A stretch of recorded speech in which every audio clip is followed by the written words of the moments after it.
There it is. All right. So,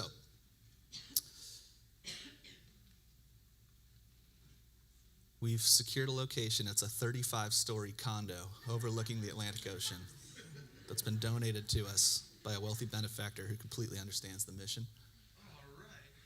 And each of us gets a $50,000 bonus for going to church there. It's not true. I'm trying to name it and claim it. Just kidding. I wish I had a little bit more of an update to give you, but in the name of honesty, here's what we got. As a lot of you know, there was like this little church up on Mayport Road, mostly abandoned, that was looking pretty promising. There was all kinds of doors opening, all this grace.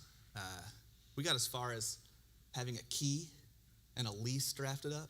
I thought it was a slam dunk, man. I was like, oh my gosh, this is amazing. To think I was worried for even a moment. And then in the going to sign the lease process, all kinds of like ruptures in the family dynamics of the folks who own that building surfaced and have put us in a place where we kind of just have to put that on pause for now. It may still open up, but we'll see.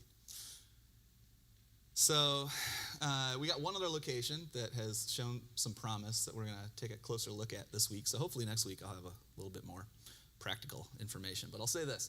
The amount of doors that open in the direction of this other place and then the sudden seeming closing of those doors has caused us to, again, examine and to ask what this moment is asking of us rather than projecting onto the moment what it is we think we need, That's the trick.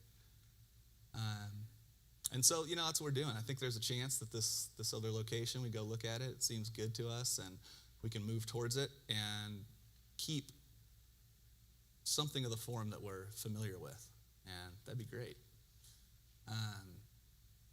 But there's also a chance that this doesn't seem entirely right, and if that's the case, then it seems to me that the invitation would be to look a little bit more closely at the form. We've definitely given ourselves permission to experiment quite a bit with the form, but it's all been within the form.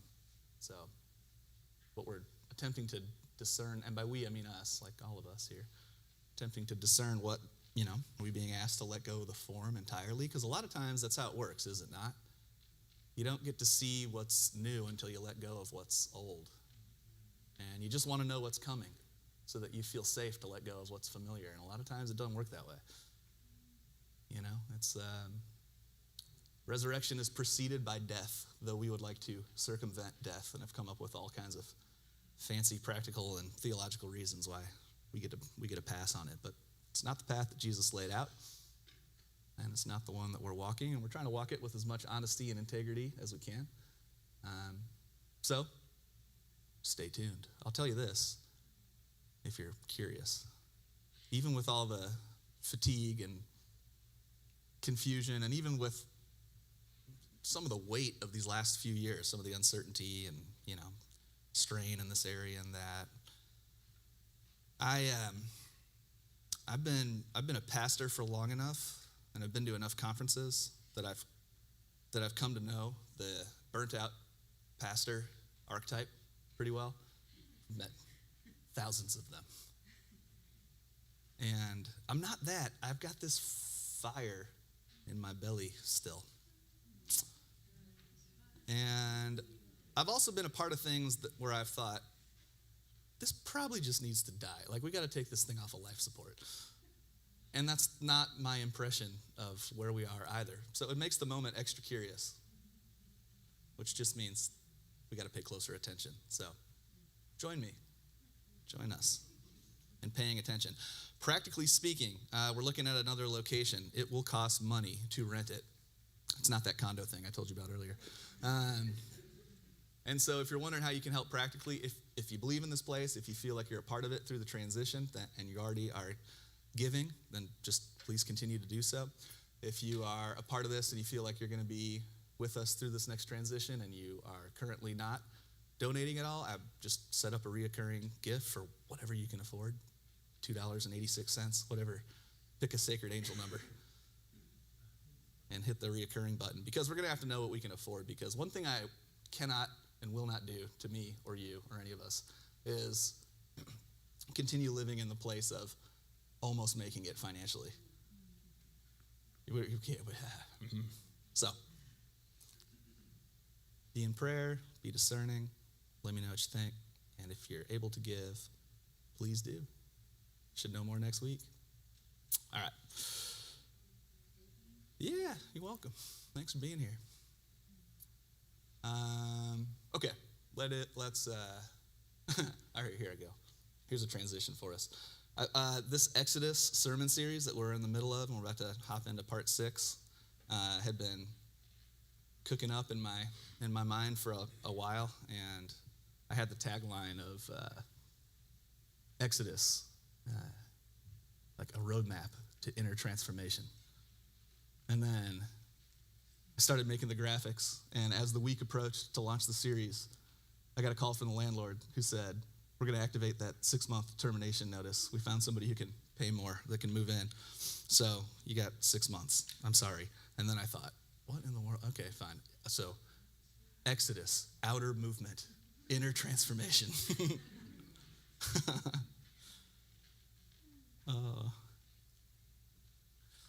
And so here's part 6. It's called the Emancipator. And it's called that because Moses is one of literature's earliest expressions of the emancipator, or the wounded healer archetype. And his earliest experiences, and also the meaning of his name in Hebrew, map a kind of blueprint of what the emancipator archetype is like. So the next slide, the English word Moses in Hebrew is a derivative of a Hebrew verb that means to draw out, or to pull out, to extract. And when the Pharaoh's daughter pulls him out of the reeds, so when Moses was born, Pharaoh was beginning to be nervous about the size of the Hebrew population that was growing in his kingdom, and he got a little paranoid, and he ordered eventually he ordered that all Hebrew boys, when born, that the midwives need to kill them, but they can let the girls live. Moses' mom couldn't bring herself to do this, put Moses in a little basket, which is the same Hebrew word as ark, as in Noah's ark, and sent him down river. The Pharaoh's daughter found him and pulled him out. She named him Moses, saying, I drew him out of the water. So Moses is drawn out of the Nile by Pharaoh's daughter. He's drawn out of the water. Anybody familiar with, what do you suppose, just off the top of your head? No wrong answer here. But there is a right answer, and I'll tell you if you get it. Does that make the other ones wrong? What do you suppose water represents in the scriptures? It's uniformly symbolically used to represent one thing almost every time. Do you guys know what it is? Cleansing.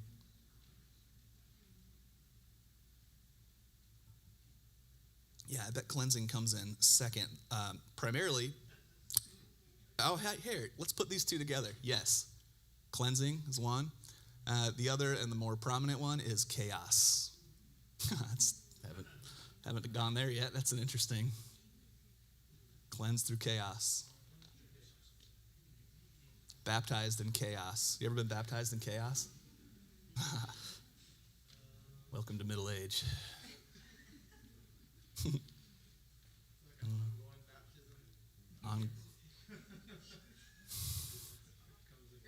Comes in waves.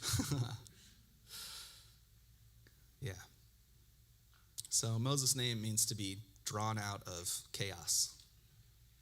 The one who is drawn out, who will draw others out of chaos, out of bondage, out of fear, out of ignorance. And the movement of this archetype, the emancipator, is a movement from performing one's purpose to living one's essence. And it does seem that it takes a couple of baptisms in the waters of chaos to be purged of some of these performance aspects. So the emancipator is the one who's called to liberate others. But the thing is that liberation can only be offered to the world out here somewhere once it's been experienced and integrated in the world and here. It's like the old saying goes, you can't really offer to somebody else what you don't have. It's the internal path to liberation is, for whatever reason, a lot less appealing somehow than just, fixing the world's problems or talking about the world's problems or bonding with others who see the world's problems the same way that you do. For whatever reason, it's easy for me to see what's wrong with you or what's broken about that system or this one, but it's much more perilous and exacting of a journey to come into contact with the places where we're being held prisoner within our own heart and ourself. Jesus had something to say about this. Remember what it was?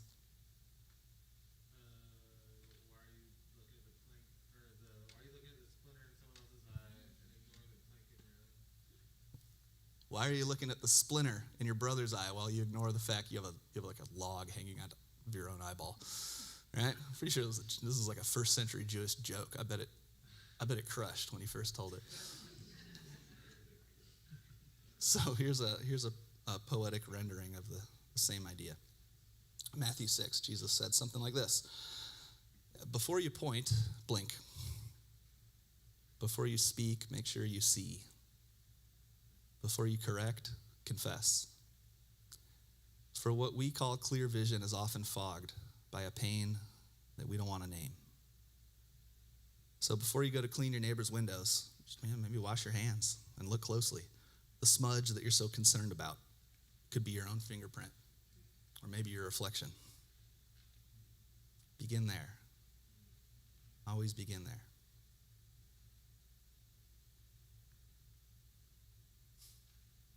I feel like we're coming to see this more and more as a culture. There's a word for it or a term that I bet is relatively new, maybe born of the internet age of virtue signaling. You know that one? We're becoming to be a little bit more leery of the judgment and condemnation that used to just sort of fly around willy-nilly with, it's like we've started to notice maybe as much as I'd like to make the problem external, it's internal before it's ever external. And so, let's talk about the heart for a moment. So I would assume, that a primary function of religion would be to help us come into contact with the contents of our own heart. But that isn't always the case. For many of us, I think it isn't the case because we grew up in a religious system that taught that the heart is deceitful above all things and desperately sick or wicked. And who can understand it? And for a long time, I felt like deceitful and desperately sick are curious words to become foundational pillars in evangelical Christianity. Because that starting point is basically this. There's nothing fundamentally good about any of us at all. And I've seen the devastating and incredibly destructive effects internalizing that message has had on, I notice it first in myself, And it's interesting, because I understand why it's there, I think anybody would say, well, it's right in the Bible. I don't like it either, but it's in the Bible, so I got to teach it. And I have that same paradigm. I tend not to journey too far outside of Scripture. But I also take Jesus seriously because his message, if you just look at it at face value, it seemed to be routinely, he pointed out in as many ways as one can imagine that we grow up in systems that teach us to doubt ourselves and to trust the systems. And his message was, trust yourself, the Spirit of God within you, and doubt the systems. The systems are all outgrowth of our fractured, wounded egos, and they're structures of power and dominance and hierarchy, whether they're overt about that or subtle. Jesus, when he started the Sermon on the Mount, which was probably the most, moralizing message he carried. This is how it began. And the beginning point is significant. And it began like this. He looked out at a mixed group of people, disciples, curious onlookers, Jews, practitioners of other religions, the Pharisees who were trying to kill him. He looked out at this diverse swath of the human experience, all of us. He looked out at all of us. And these were his opening remarks. You are the salt of the earth. And then he gave us the distinction that his disciples gave him. He said, you are the light of the world.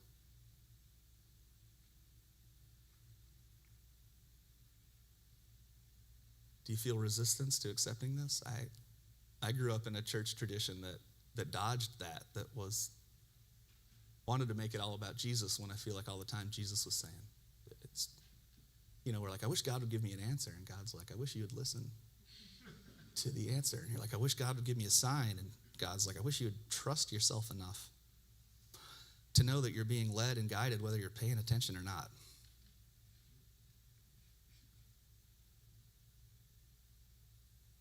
But still, if the Bible says it, I'm not going to tell you something different.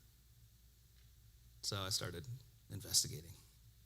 So deceitful is an English translation of a Greek translation of an ancient Hebrew word. There's this thing called the Septuagint. It was the Hebrew Bible written in Greek, and it was produced just a little bit before Jesus' time, so it would have been the scriptures that he was familiar with. So in the Hebrew, in the original translation, the Hebrew word is akab, and it doesn't mean sick or deceitful or desperately wicked. It means heel. It means the lowest part of the body, and it's associated with Jacob, the story of Jacob and Esau, the heel grabber. And because Jacob, it's funny, he was the hero of this story. He was the good guy, but he's also a pretty slippery fella. Do you remember he's got all kinds of great stories. I wish I had time to do Jacob's greatest hits, but one of my favorites, he had a brother named Esau, Jacob and Esau, and his dad, the dad, as is so common in the Old Testament, loved Jacob and hated Esau. You know what Esau means? Red and hairy. So he's got two sons, right? Twins. They come out. One of them he calls the heel grabber, and the other one he names Fuzzy Red Man. And Esau was like kind of a classic hunter-gatherer, alpha male type. And one day he was out too long hunting and gathering, and he came back and he was so hungry. Do you remember this story? Anyway, Jacob stole his birthright, and the way that he was able to steal it from his dad was he had to wear like a little costume that made his arms feel as hairy as his brother's because he was a little bit more dainty than him. And he was able to trick his dad into stealing his birthright, and God blessed it. What on earth? He was considered like cool for doing that? Yeah, God was like, man, that was pretty sneaky, right on. It's all yours. Think about the rudest thing that your siblings ever done, and then imagine having that immortalized in the holy sacred scriptures. And divinely blessed by God. It all comes back around. So, akab is the Hebrew word here that turns into deceitful and desperately sick. But the 7 translators of the Septuagint, which is the earliest Greek translation of the Hebrew Old Testament, without consulting each other, all arrived at a totally different Greek word to describe the heart. Instead of akab, they used bathuna. Bathuna means deep and hidden things. It's the word that's most often used in Greek literature to express the deep sea. And so here's a poetic rendering of the Septuagint translation of the same voice, and tell me if the meaning shifts at all. The heart is deep, beyond all things. It's an oceanic mystery. To speak of the heart is to speak of the essence of the person. And that essence, our true self, is hidden beneath layers of wounding and fear, ego and shadow. And yet, it awaits our investigation that we might come to know ourselves in the way that we're already known by God.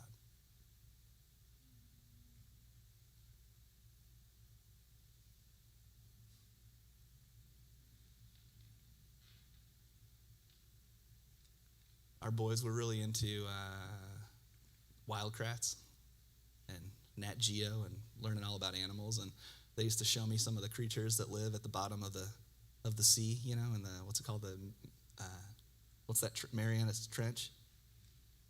You guys ever seen pictures of the things that are down there in the sea that have had to adapt to life with no light?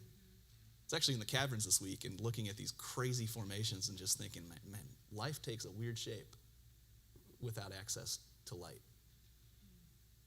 And our internal world takes a weird shape without access to light. And every now and then, one of those weird little goblin fish with its sharp teeth, we get bumped hard enough, challenged, made afraid, disrespected. Then one of those little things comes swimming up. At first you're grateful. Something interrupted it. And later you go to examine it and you're like, that's in here? That's what this verse is saying. It's like, look, man, you've got a cursory knowledge of what's going on inside of you. You want to look deeper?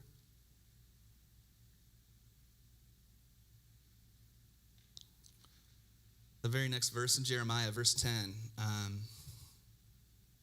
it says this, whether you want to go in there or not, I, the Lord, search the heart, and I test the reins. Let's see who's running this thing. Reminded me of the story I heard a while ago, and it goes like this. So there's a spiritual master, and he's riding in his carriage, and he falls asleep. He's at peace in himself. The driver of the carriage, of course, remains awake. Somebody's got to drive this thing. And a lot of time passes without a word from the master, enough time even that the driver begins to mistake himself as the owner of the carriage. And it was the desire of the master to journey home, not outward into distraction, but inward toward the divine center, the place where God and soul meet in union. And from time to time, this is exactly where the driver pointed the carriage. But the driver was also commonly distracted by fear and by pride and by a desire for adventure or a desire for comfort. And when he's in those states, the horses would lurch towards crowded marketplaces or unmerciful thickets along the road or stay too long in an inn that he couldn't afford. Or steer into the shadowlands of fear. And throughout all of this, the master rarely spoke up. He wisely saw that all these detours were just a part of the journey. He'd look out the window, wonder at where they were and how they got there, and fall back peacefully to sleep. Because he didn't want to control, he wanted to be remembered. And it wasn't until the driver ran out of tricks and became so lost that he couldn't find a path back out that he began to remember the sleeping master. Finally asked for help. Not because he particularly wanted to ask, not because he no longer desired control, but just it was time. And so the master woke up, and the two journeyed on together towards that peaceful inner kingdom. Sometimes awkwardly, sometimes naturally, to the place where master and driver and God are no longer two. Not quite two. But one. And so this is instructive to me because it illustrates that the contemplative journey, this path, is not an invitation to finally master the heart, to have lasting victory over our distractions and all the things that we've identified inside ourselves that we feel no longer serve us or that we don't particularly like. It's not an invitation to master the heart. It's to allow the scrutiny of the Holy Spirit to lovingly and often painfully guide us, not to master the heart, but to encounter the master of the heart itself.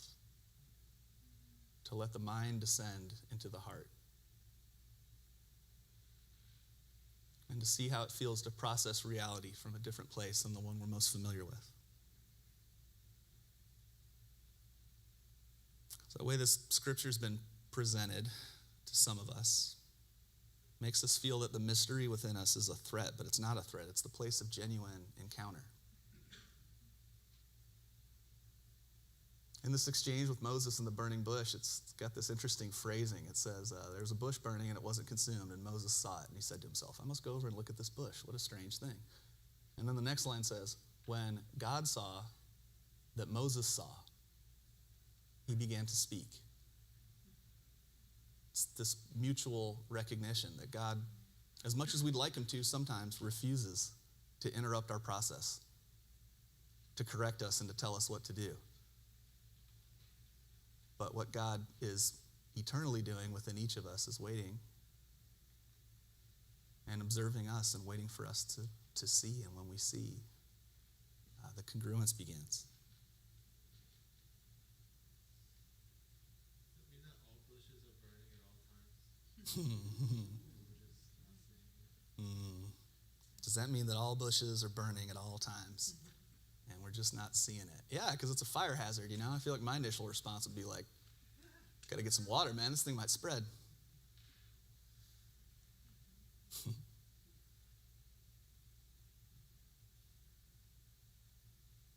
And so the path of the wounded healer is to become one who's learned that the liberation of others is only truly possible after there's been a deep liberation of myself.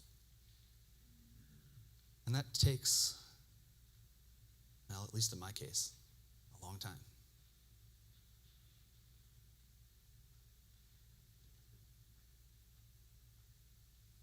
It's a journey that involves a descent into failure, into exile, into unworthiness, into finally letting ourselves feel everything we've been running from. Because we've come to recognize that, well, we're running and we're tired. And as much as we'd like to believe we're running towards something, most of the time we're running away. So to turn and face these fears and to let them wound us, to find out what's left on the other side. This is the sacred path, the wounded healer. And what's born is a power that is paradoxical. It's sourced in weakness, it's clarified in suffering. It's not adverse to suffering, it's clarified through it. And it's expressed in service. It's not a hero, it's a vessel. It's a bridge.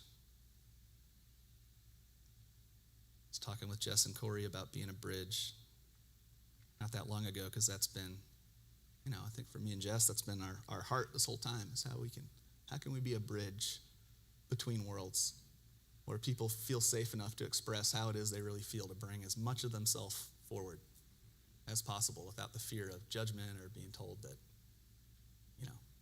we don't think that way around these parts. And it's been quite an experiment, Like, it's kind of weird being a bridge, because here's a few things I've noticed. You build a bridge, right? Everyone's excited about it. Then the people on the other continent there that you built the bridge for start approaching your land. And the closer they get, the more some folks on this side that were totally down with the conceptual idea of a bridge start to go like, well, I'm not really sure if I want that. Is there enough room for everybody over here? Maybe people approach and go, you know what I mean? It's an awkward dance. And then there's also this reality with being a bridge. It's designed to be walked upon, which is always a pleasant experience. Here's a little field guide for sacred leadership in 2 quotes. First one's Frederick Buechner. The place that God calls you is where your deep gladness and the world's deep hunger intersect. And it has to be paired with this one. Never trust a leader who doesn't walk with a limp.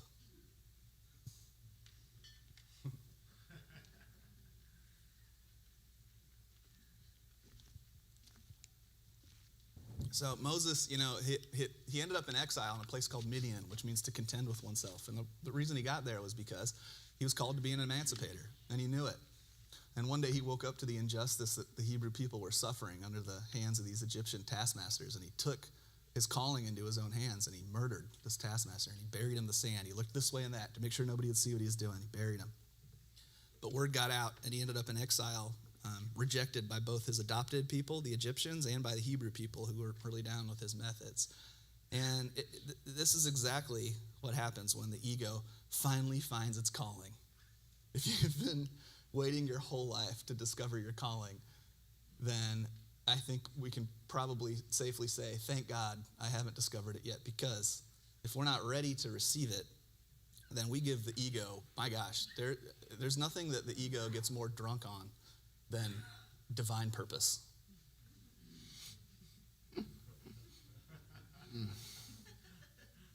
Then the sacred reality of your life, your mission, becomes just another stage to perform on and to prove that you see something, that you know something, that you're worth something.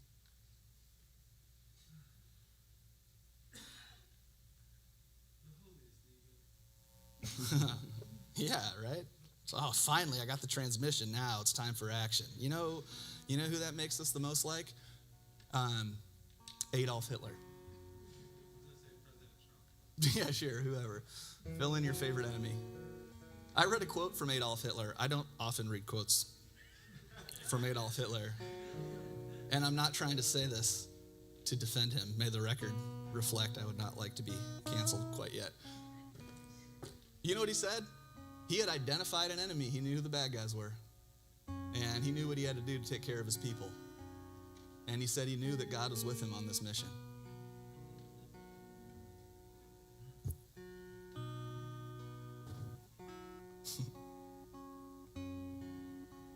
This is a poem I shared a little while back, and it seemed to have resonance, so I'll just share it again. It goes like this. Do not try to save the whole world or do anything grandiose. Instead, create a clearing in the dense forest of your life and wait there patiently until the song that is your life falls into your own cupped hands and you recognize and you greet it. It's only then that you'll know how to give yourself to this world that is so worthy of rescue.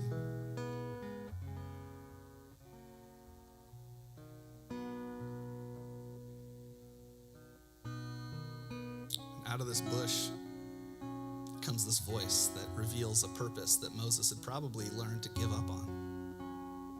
And it's reignited in him, and he's, instead of being full of excitement, he's humble and doubting. And Moses said to God, all right, fine, you can go to that next slide. Let's say I go to the Israelites and I say to them, I already got a reputation over there, you're aware of that, right, God? And I says, hey, look, before that was me, I made a little mistake, but now God has sent me back. And they say, oh yeah, what's this God's name? And Moses says, yeah, what is your name anyway? God says to Moses, I am who I am. I'll become who I become. Not a definition, but a paradox, an unfolding.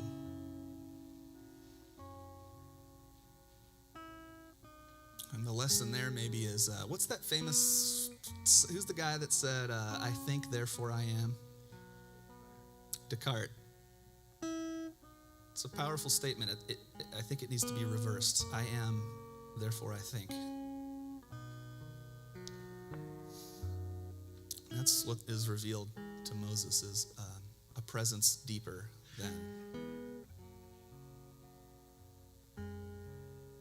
his vision, his passion, his skill set, what he knows that he's here to do, his presence that transcends all of that without answering the questions.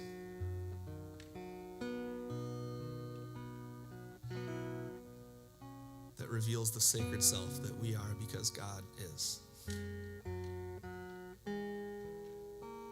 You know what got Jesus in the most trouble is he said in a crowd of Pharisees who were just looking for a reason to get him, he said, I tell you this, your father Abraham, the one who birthed your religion, before Abraham was, I am.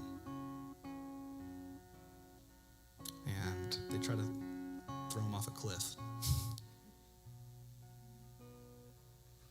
This is the same Christ that said, may they wake up, Father, may they come to know that the oneness I share with you is a oneness that's shared with them, that I am in you, and you are in me, and I am in them, and there is no separateness. May they come to the radical simplicity of no longer needing to defend or explain or define themselves by any metric.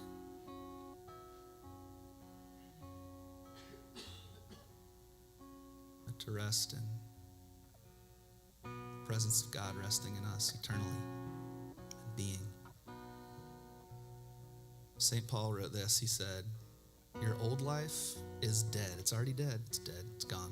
If it's not dead, it's dying. Your new life, which is your real life, even if it's invisible to spectators, you don't need to waste any time trying to explain it to anybody. even yourself, because the reality of who you are, and we're on the edge of our seat saying, please tell me who's my true self. It's hidden with Christ in God. Christ is your life. And as Christ, your real life, shows up on this earth, you show up too. It's the real you. In the meantime, just be content with obscurity. Just as Christ was.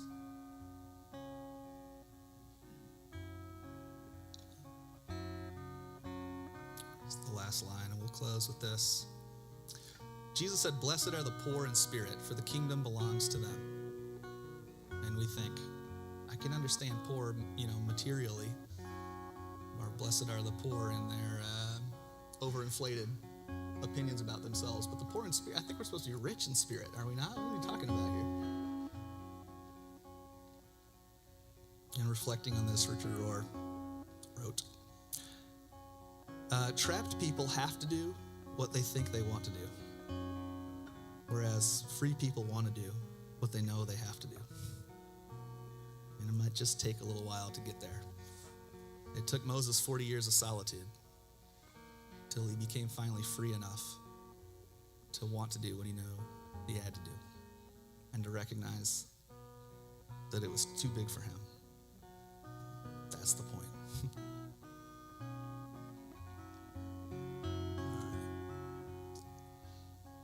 All right, it's 11:35. We'll finish there.